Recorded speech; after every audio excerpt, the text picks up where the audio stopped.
about how things, there's the mic, about how things are going to work before we start streaming out into the world. For those of you who are live, hello, thanks for coming out. It's good to be in the room with people. We're going to be recording and live streaming our conversation. And at a certain point toward the end of our conversation, we'll stop and take a pause, break, and stop recording this for the podcast purposes. And at that point, we're going to open it up to conversation with those of you who are here in the room and do some Q&A. That will still be live streamed, so people out in the world may still be listening to you, but it won't be included later on in the edited podcast that gets posted. So just so you know what your part in that might be and how you might be heard later or not in that. So that's that. And I think, are we ready to go? Everybody else says yes. Okay, lots of thumbs up. All right.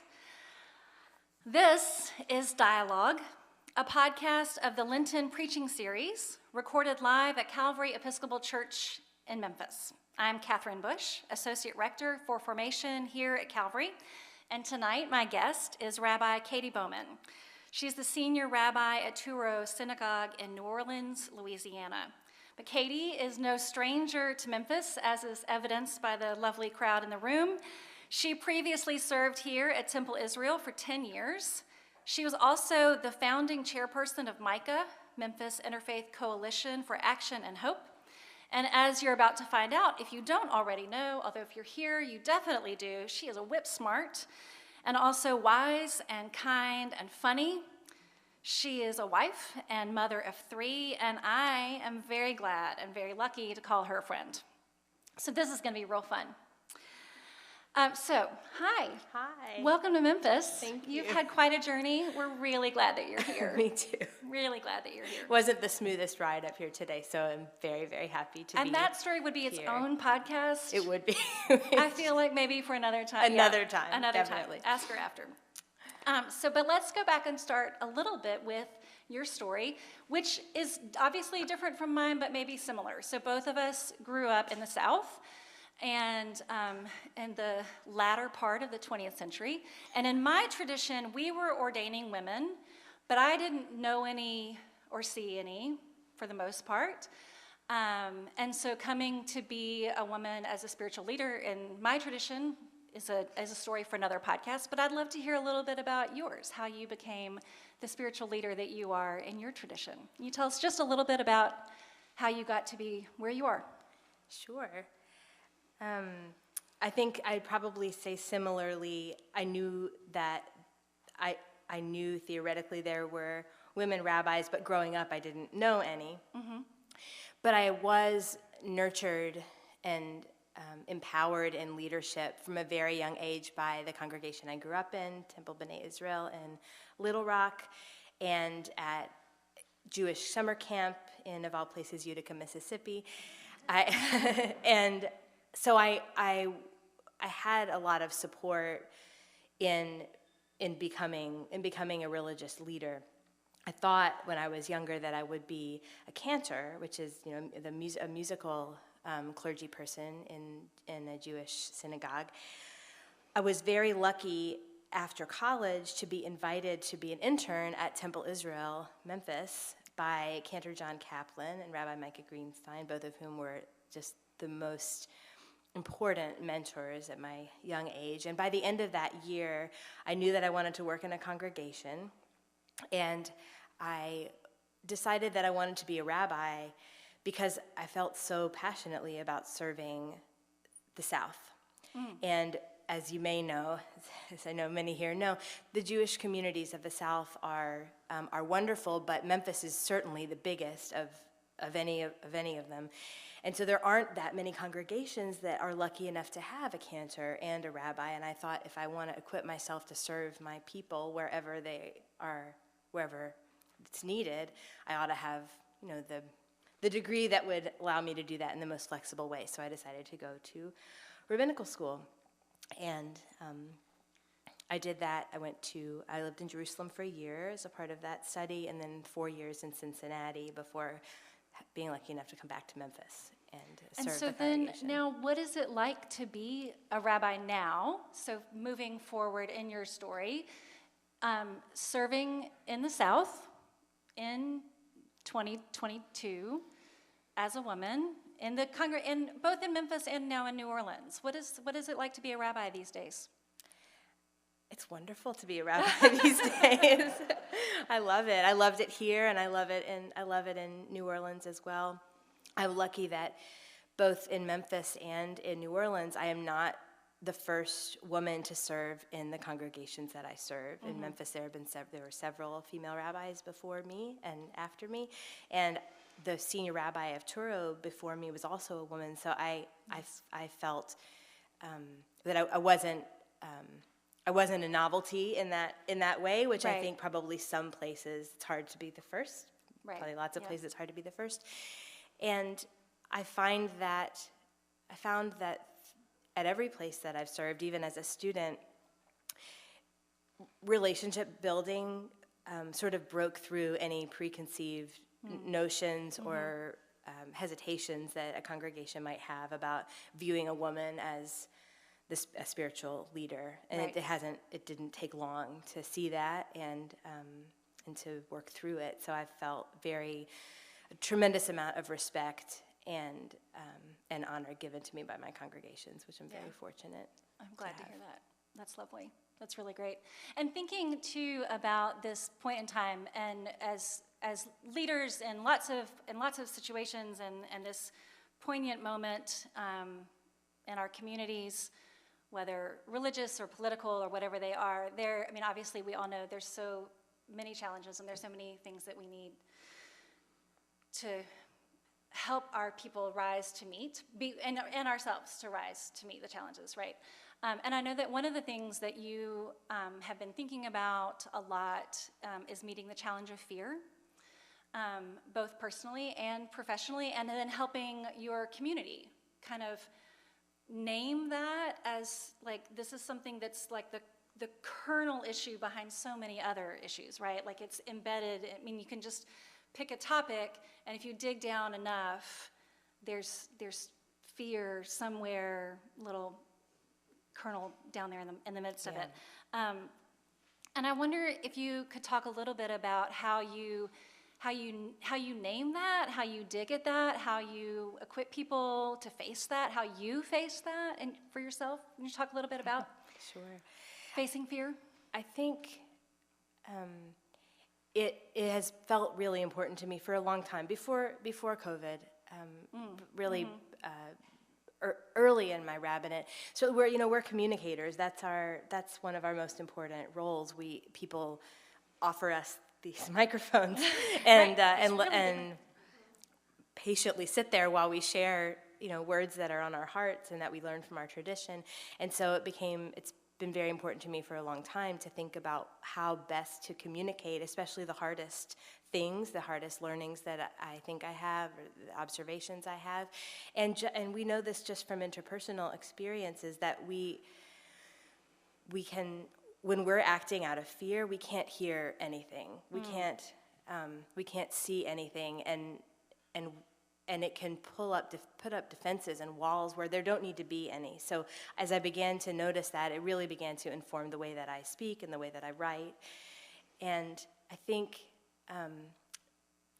addressing core fears, which of course fear is connected to grief, right? We think we're going to lose something that we care about, and that's scary and that's sad. And that happens in relationships, that happens politically with a changing world. It's all based in those kinds of feelings. Those are so deeply personal. So when I sort of awoke to the need for systemic and structural change to create a more just community for us all, it occurred to me that really we're talking about digging to the very heart of people's emotions, and fear is there. Why is it so hard to make the changes we all know we need to make? Because we're terrified of those changes. What will the world look like if things operate differently? What will I be if I don't hold on to this identity that I've always had, if the way that our society is organized changes?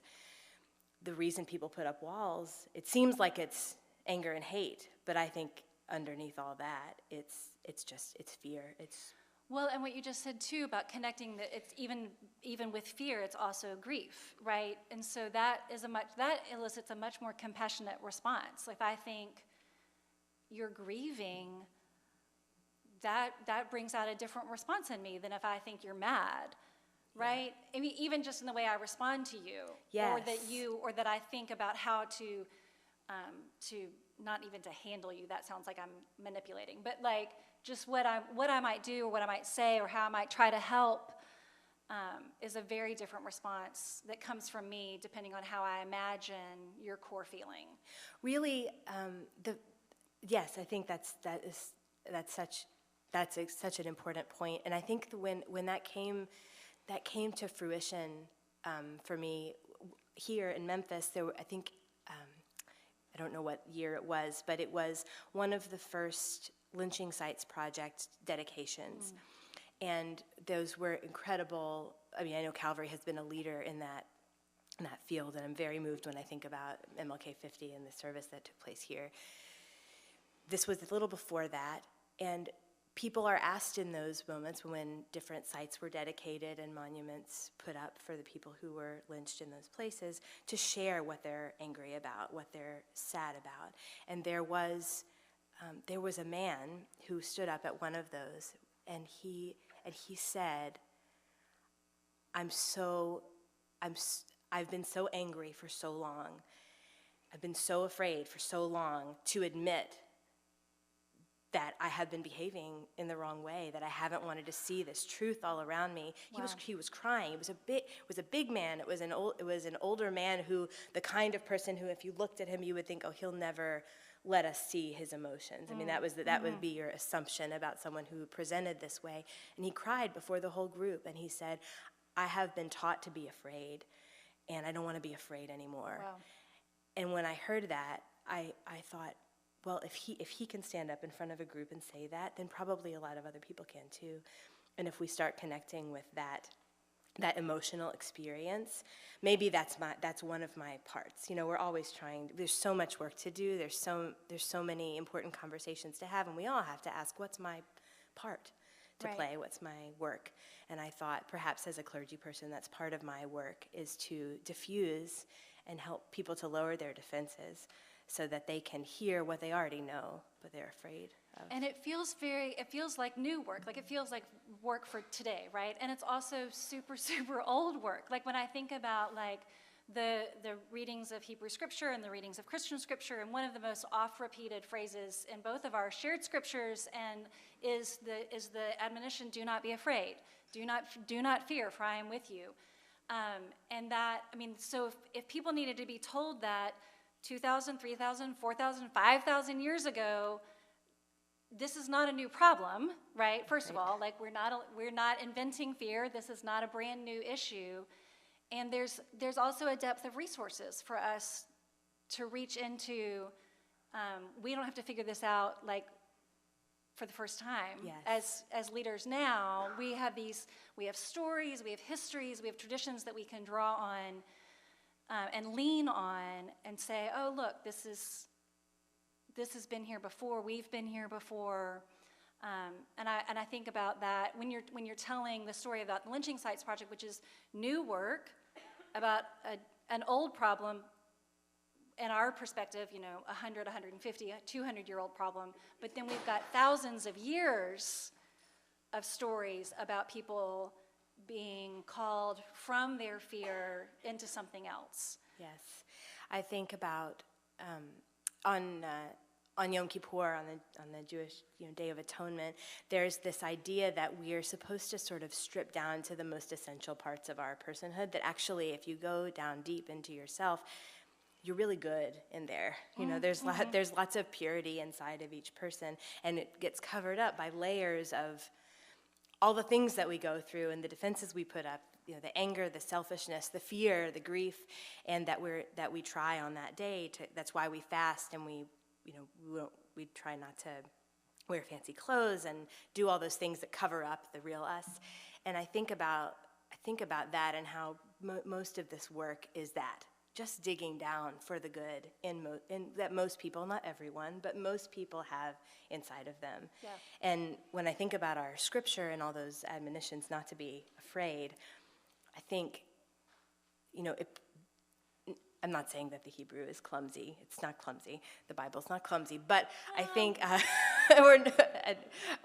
but I think I hear those admonitions, and I think really we can't help our emotional responses, right?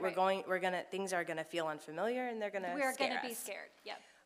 But it's really about don't let your fear dictate your actions. Don't act from fear. Act from something. Yeah. Act from love. Right. And one of the formative stories of the Torah is this. I mean, the biggest cautionary tale really is the building of the golden calf, which is just a bunch of people acting from their fear. And look what they did. They built this horrible thing that destroyed the first set of 10 Commandments. Really, that was the outcome of that.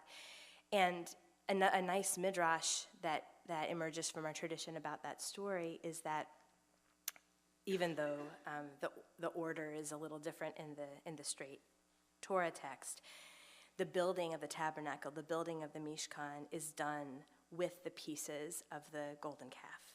That actually, I've never heard that. yeah, That's the rabbis have a wonderful creative way of saying there's no early or late in the Torah. There's we really lost out. We can switch the order around all we want, and we're still within our within bounds. It's super helpful, but the idea is that we all act from fear sometimes, but those pieces, the mess that we make, actually can also be the source of our redemption. That's what I took from that gentleman who stood up and spoke.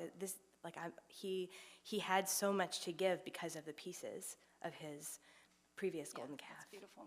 And I think it's true too, whether we describe it as clumsy or not, it's really hard to to flip the do not be afraid into like a positive, like be something else. I mean, like be brave. It's close, but even that's not really the same. So I appreciate the idea of don't act from your fear, or don't let that be the driver. To act from a place of courage, to try to be open. I don't know, like when I think of fear, the movement that goes with it is a very closed movement, and the open-heartedness of courage, right? The courage comes from our word comes from the French, which is cœur, which is heart, and this idea of like that I could be vulnerable, and that I could be trusting, that I could be brave, whatever that might be.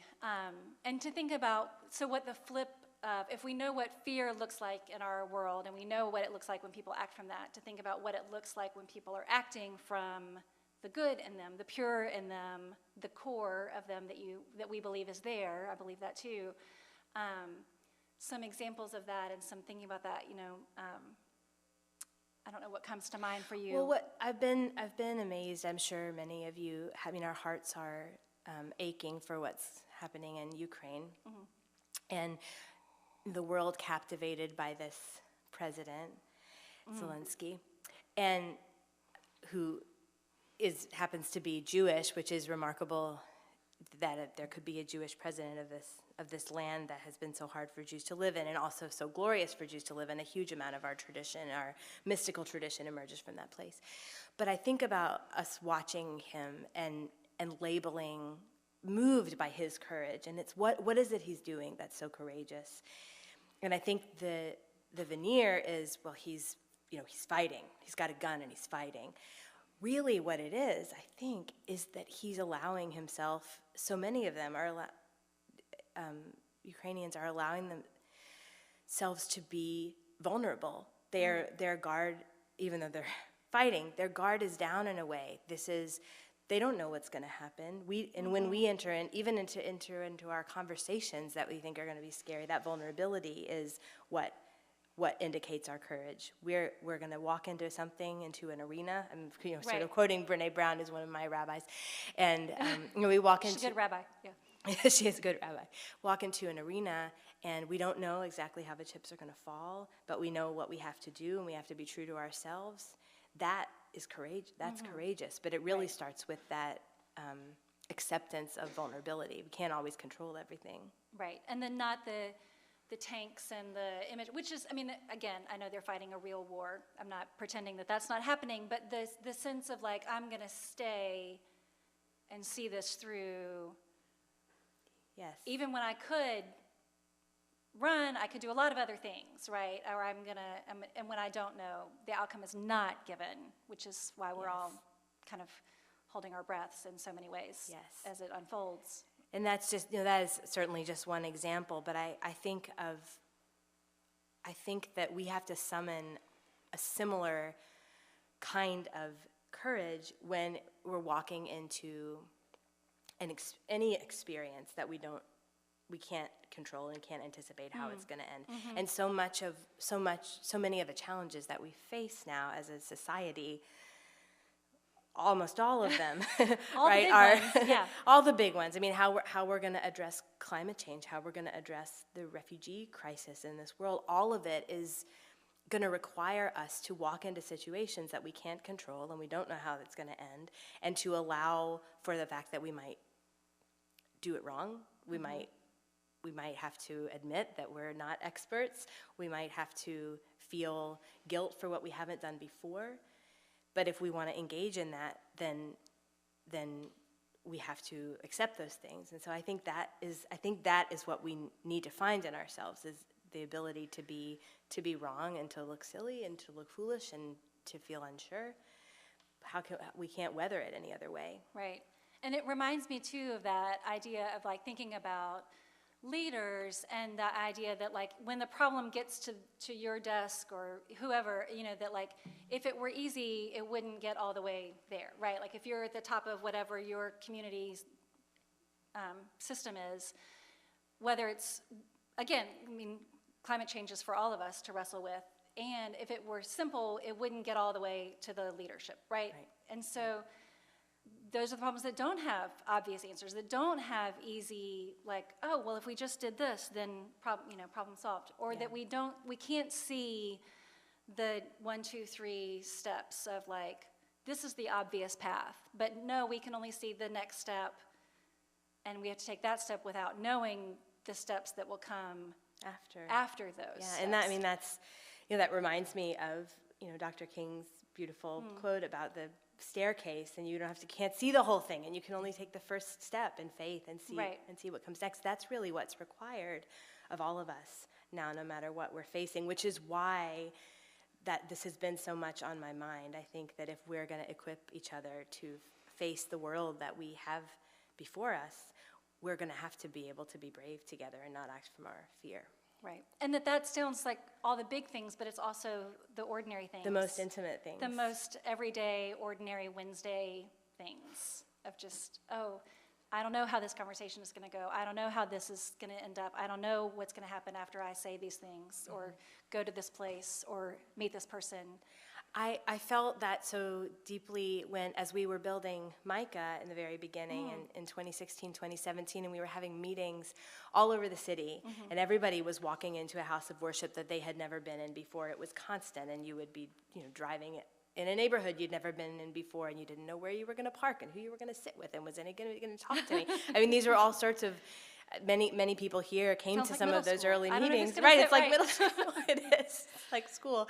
But and accepting that, sort of welcoming that in and saying, I want to be in this space. I want to have this conversation. I want to take on problems and stand in solidarity. And to do that, I'm going to have to be vulnerable. And I'm going to have to walk into newness and let that be okay. So it occurs to me as I think about those things that our houses of worship that we have, and that's where we explore and experience the most intimate things in our lives. That's where we learn what we're made of and pray for strength. So we have to be able to talk about this in a religious context. It feels like the right place to talk about it. Right, and to think about that we might do that work first in our own communities, right? But then, like you're saying, then we have to be able to bridge them and to go into each other's and to cross over into those interfaith spaces and to hear your story, not just to stay in my little enclave.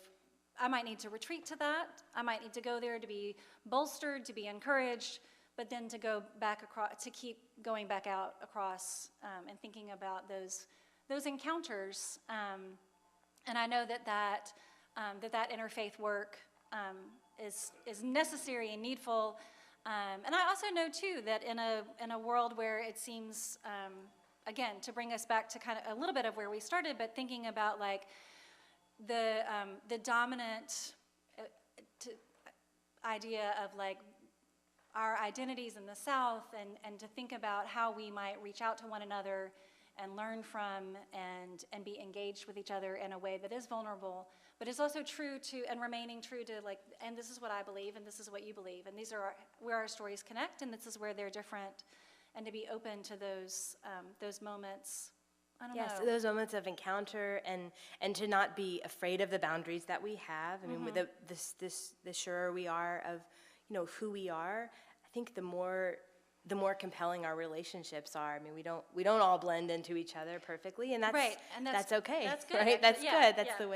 That's the way that it should be. And it's also there's constant discussion. I mean, Calvary is a congregation that's so deeply involved in community outreach work, social impact and social justice. Temple Israel is much the same in that regard. And I think that in these big, vibrant houses of worship, it's so important that we recognize all those different expressions of the work that needs to take place. Sometimes it is definitely out, out and about, and it's having very hard conversations. Sometimes there's a fight to be had. Sometimes we have to leverage the power that we have to win on an important issue.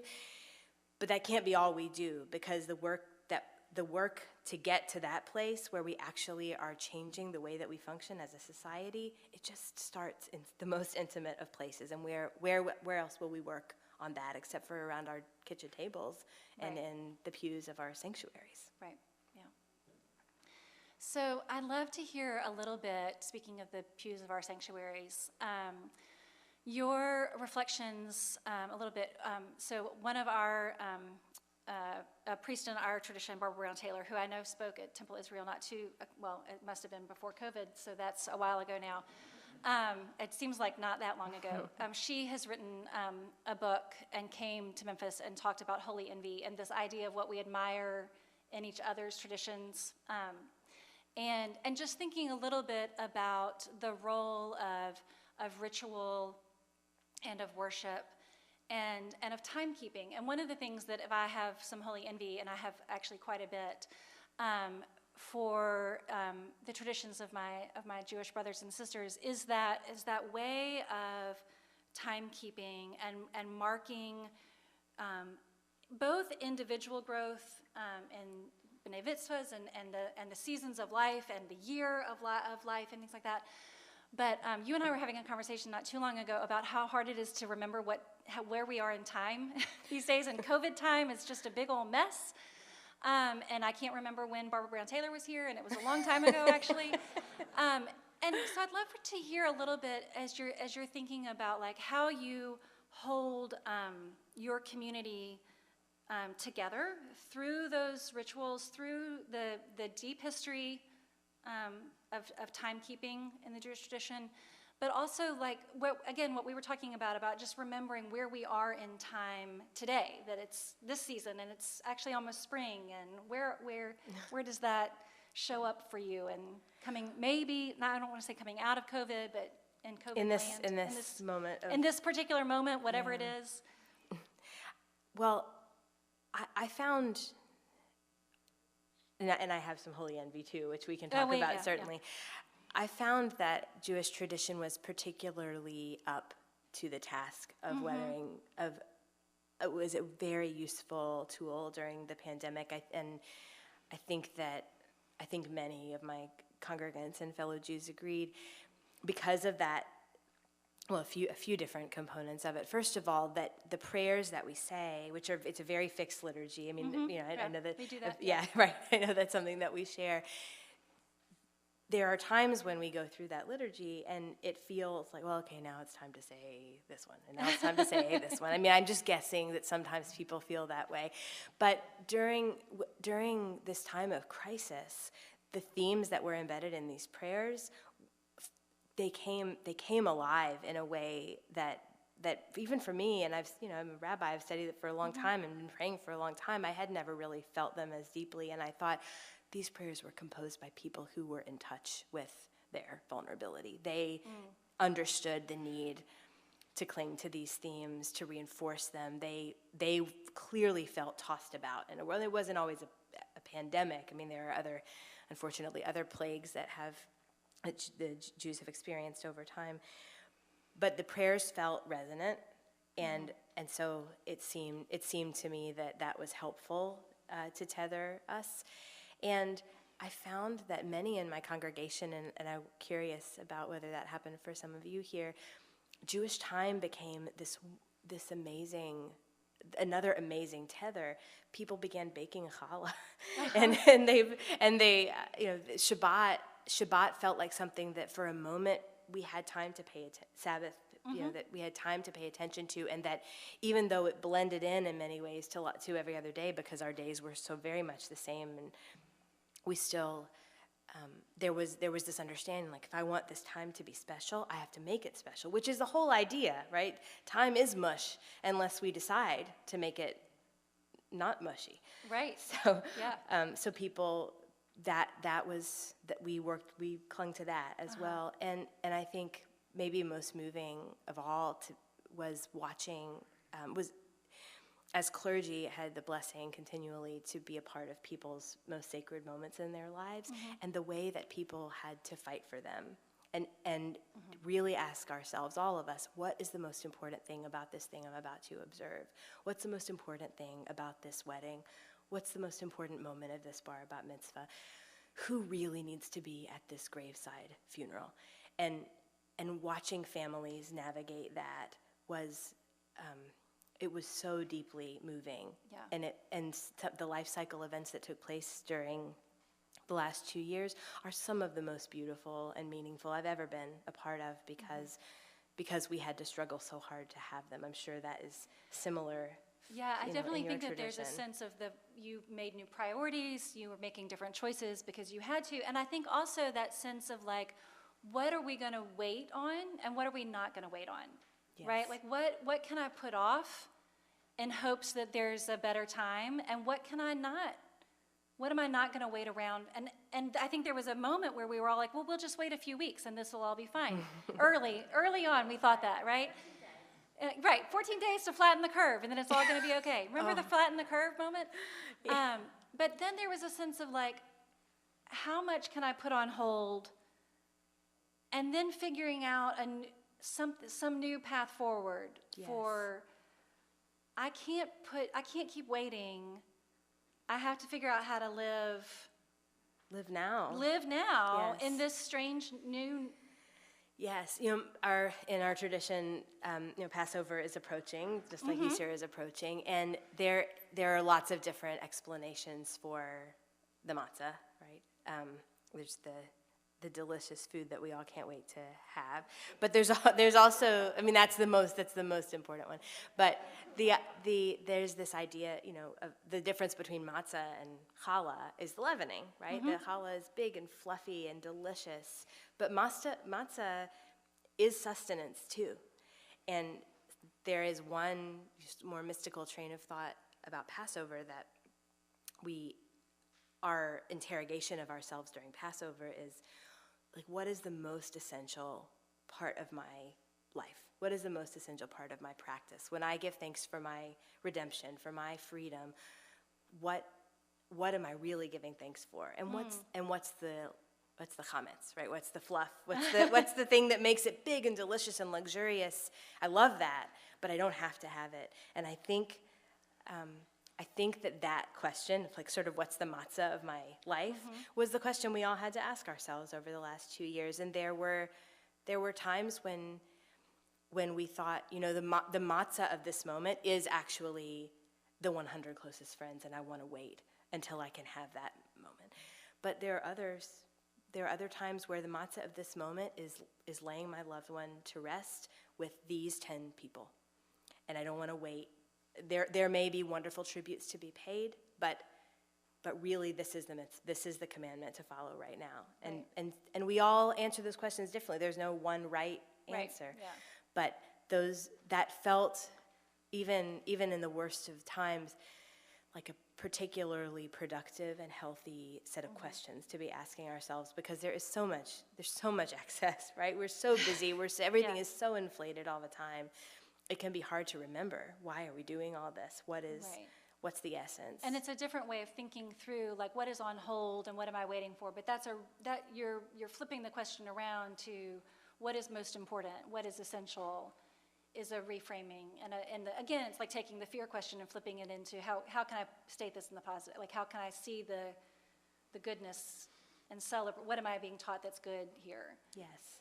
In that. Yes. So kind of related, maybe a little bit of a tangent. So it is curious to me about thinking about, as you think about celebrating Passover or any of the high holy days in the fall, however it might be. I also know that, like, you live and work in New Orleans, which maybe has some other festivals in this season. I've heard about that are actually a long time ago, based on some of ours, that become pretty secular down there. But I wonder about, like, what it's like to be down there at Mardi Gras as in a Jewish community. I just am curious. Well, in the interfaith intersection of that and the encounters that happen there. Well, I will.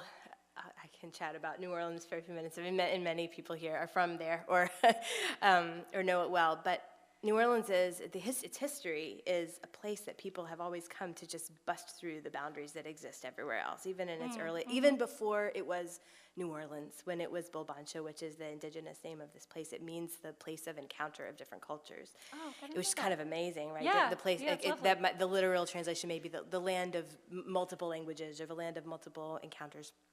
And so, because of its geography, it played that role. And so there is a wonderful sort of messiness to the way that different cultures that are very distinct interact with each other in New Orleans. Case in point is that Touro Synagogue, the congregation that I serve, is located right on St. Charles Avenue on the parade route. And so Mardi Gras is a high holiday at Touro. Okay.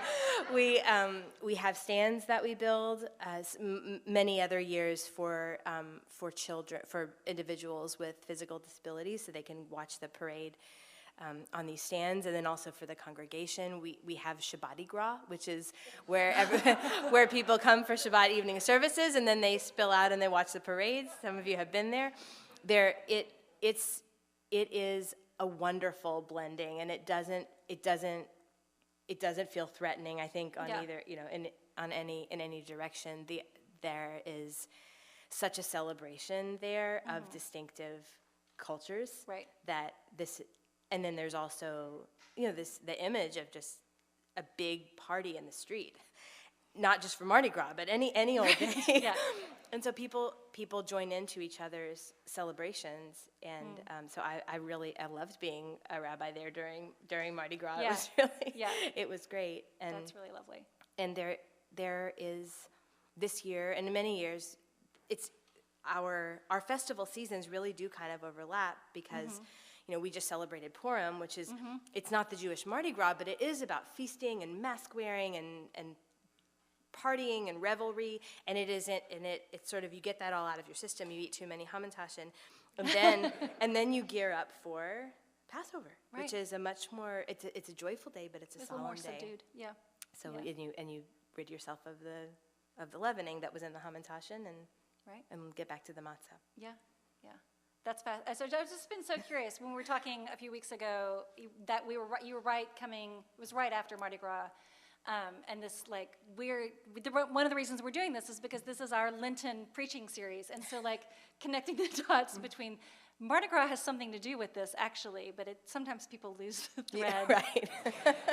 So right, just making that connection. Everyone is welcome to enjoy Mardi Gras at Touro anytime. It's very festive time. So just as we're drawing to a close here, what are some of the things that are saving your life these days? What's getting you through? What helps you?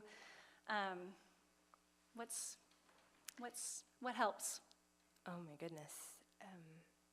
Well, my children, of course, they're thinking about what this is like for them and helping them to remember that there's lots of joy and lots of variety in life, and that it's okay to show your whole face sometimes. I mean, they're also watching them navigate that and being proud of them for how they're navigating that is life-giving. I do love living in a city that's filled with music all the time, and that's life-giving too. I've come to believe that really beautiful things, music and art and dance and poetry are just the way that we breathe God into the world. And so even when I walk down the street and there's a band on a porch, it feels like a little bit of God to me. Yeah. So that is life-giving. And my vocation, my congregation, it feels so vital that we gather this way, that we pray together, that we talk about what is going on, that we soothe each other, and that we question each other, and we sing together. All those things feel holier to me now than ever. And so even though it's been harder to navigate now than it used to be, I feel that I usually have boundless energy for it because it feels so vital. Yeah, thanks. Thank you. So thank you to Katie Bauman. Thank you to all of you for being here. Good news, she'll be in the pulpit tomorrow at noon, so look forward to that. As we close, I'll remind you, Dialogue is a podcast of Calvary's Lenten preaching series, a 99-year-old tradition that invites wise and inspiring speakers into our pulpit during the season of Lent and invites a few of them into this podcast to further the conversation. Dialogue is produced by Noah Glenn of Perpetual Motion. Our theme music was composed by Spence Bailey. Special thanks to Robin Banks, Director of Communications at Calvary, Sam Bryant, Sound Engineer, and Heidi Rupke, Lenten Preaching Series Coordinator. And thanks to you for listening. If you're curious about the home of Dialogue and the Lenten Preaching Series, Calvary Episcopal Church is a pretty eclectic bunch of Christian people.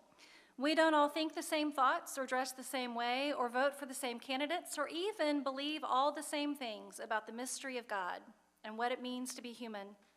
But we do believe that we need each other because of our differences, not in spite of them, and that God calls us into unity, not uniformity.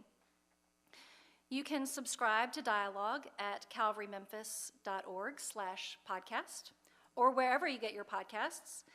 Or you can visit Calvary in person at the corner of 2nd and Adams in the heart of downtown Memphis, Tennessee.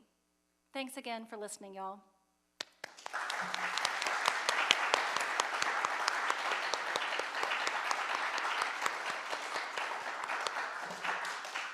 And now we get to talk a little bit with folks in the room. So Heidi is going to come around. She's got a microphone.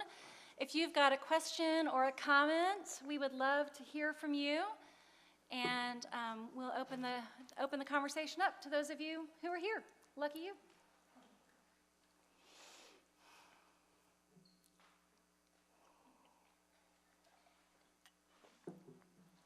I know there's a bunch of you who just want to say hi to Katie, but we'll get to that. We'll get to that. Plenty of time for that. I appreciate your validating that when I've been afraid and someone's told me not to be afraid, it's not that effective. Yes. Yeah. I wonder if there are practices in your tradition that you draw upon that specifically help counter the felt fears that we might carry, personally or as a community. Walters, that is a hard question. I got to think about it. Well, I think the structure of a Jewish tradition, the way that Judaism is practiced, is in and of itself an exercise against leading from fear. All the rituals that we perform, the way that time is sanctified, it's meant to acknowledge that we live in a scary world. That's why the prayers felt so resonant during this time of COVID. The entire tradition was built by people who were living in a very scary world and felt sort of under existential threat all the time. And so everything from the prayer that you say in the morning when you open your eyes, we open our eyes and we say, Modani lefanecha, I'm grateful just to be alive today and that my breath has returned to me, to the nighttime Shema and Hashkivenu, to the way that we give thanks throughout the day for a meal. All of those rituals, they can feel, there are times when they can feel constricting because there's so many rules and so many practices, but really their spiritual basis is to help you feel more steady in a world that is very unsteady. So I don't know that I would point to one in particular, but I think that the structure itself lends to that sort of equipping. And for myself personally, I also have been really grateful for learning a bit of meditation during the last couple of years in particular, and when my heart starts to beat really fast and when it feels like too much, just some of that deep breathing and connecting with my neshima, with my breath, helps to discern what is urgently important and terrifying and what is just my reactivity. And that's not really a Jewish practice, but I appreciate the broader religious world that comes from. It's interesting that, and I know there's countless more prayers, but the ones that you just gave the examples of are all prayers of gratitude, and how a gratitude practice is also a response to a fear. Like, it's hard to be grateful and scared at the same time, right? You mean, like, even just the prayers are themselves are not the same thing as like prayers of intercession. Like, those are not the ones that you went to, like that. Practicing gratitude and gratefulness, we know both psychologically and also religiously and spiritually, would combat the fearfulness tendency in all of us too. It helps to sort of sift out, not paint it all with one big brush. There's a lot to be there's a lot to be grateful for, and that certainly is a Jewish Jewish approach. There are many blessings we say throughout the day, and they're not. I know they're. And it would be disingenuous to say that they're not also asking for things, because but it's just but we the say ones that you look, it's the ones that the you just named were all happen to be, and I think that's interesting. Yeah, absolutely.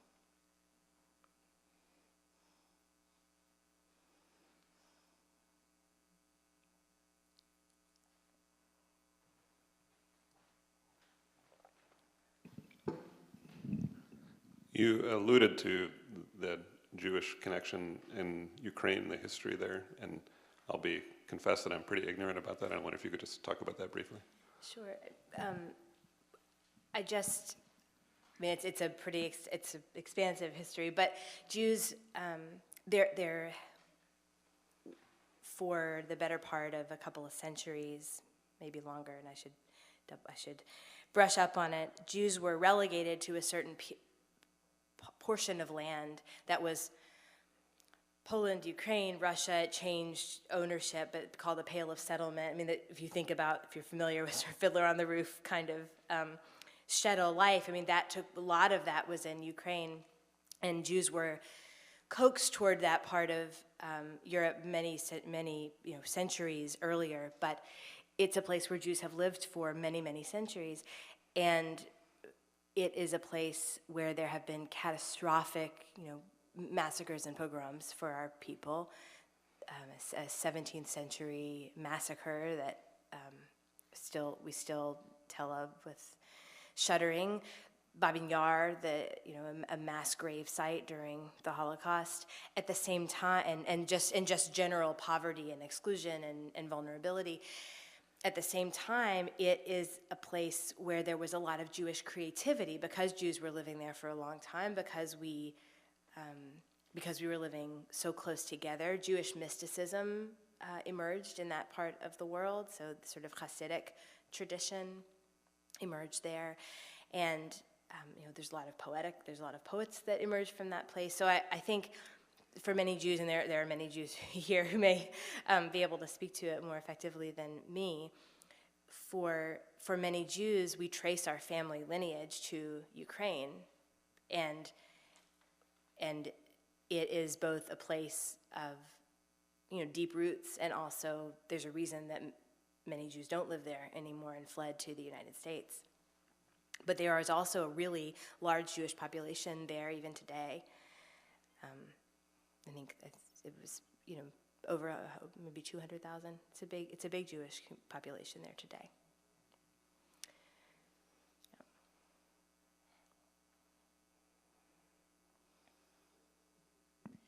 So I had a question. I'm a food person. I was really captured by your image of the different breads, the fluffy ones with all of the wonderfulness in them, and then the matzah. That's the essence.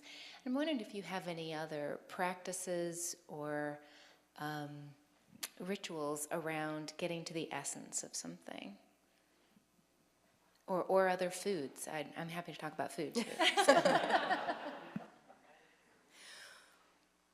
Well, I think that, I think I mentioned this in the beginning, but probably didn't explicate it completely. But the fasting that takes place on Yom Kippur is about the rejection of food is about getting to the sort of essence of yourself that it's almost like you're dead, walking around all day. You're not eating, you're not drinking, you're just lingering as you try to resurrect yourself and re-enter your life. So that's an exercise around food and getting to the essence of something. I think many times our food is often symbolic, so that you may be familiar with that. But on Hanukkah, our food retells the story. On Passover, certainly our food tells the story. Actually, on Purim, it does too. So we certainly, food is a medium we're familiar with and using in that way. And I'll have to think about if there are other practices that I would describe that way. It's a good question.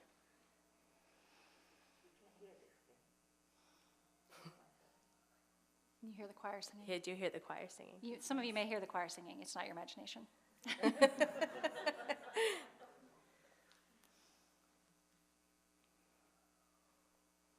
You're just waiting to come tell her hi. I know. Oh, we got one more question. Everyone else has asked a good question. Mine is not a good question. I'm really curious. We're sitting here listening to you talk about the Jewish tradition. Do you have any curiosities or any questions about the Episcopalians? She sent her daughter to our schools for a Yes, while. I was very fortunate when I first moved. We've talked about that a lot over the years. Was really fortunate when I moved here 12 years ago now, to be connected almost immediately to Reverend Bush and to Reverend Laura Geddes, and I feel like several of my best friends are Episcopalian priests, and my daughter went to St. Mary, so there are parts of Episcopalianism that feel very familiar to me. The ritual and the structure of the services. I love to learn about our different and similar ideas around faith and love. I feel that I've learned from my Christian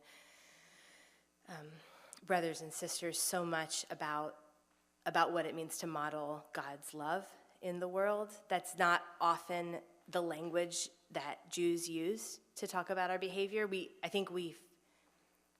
When you drill down, we all agree that that's what we're doing, but that kind of language doesn't exist as much in Judaism. So there's an openness and an emotion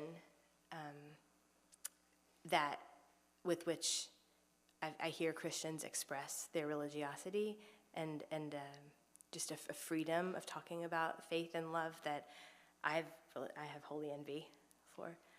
So.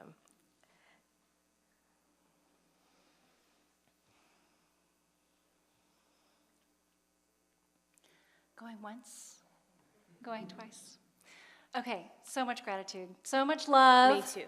This has been so fun. Me too. Come back tomorrow. She'll be in the pulpit, and you get her unfiltered. You don't have to listen to me prattle on. Thanks for Please. being here tonight, y'all. This has been so lovely, and come say hi to your girl. So. All right, thanks.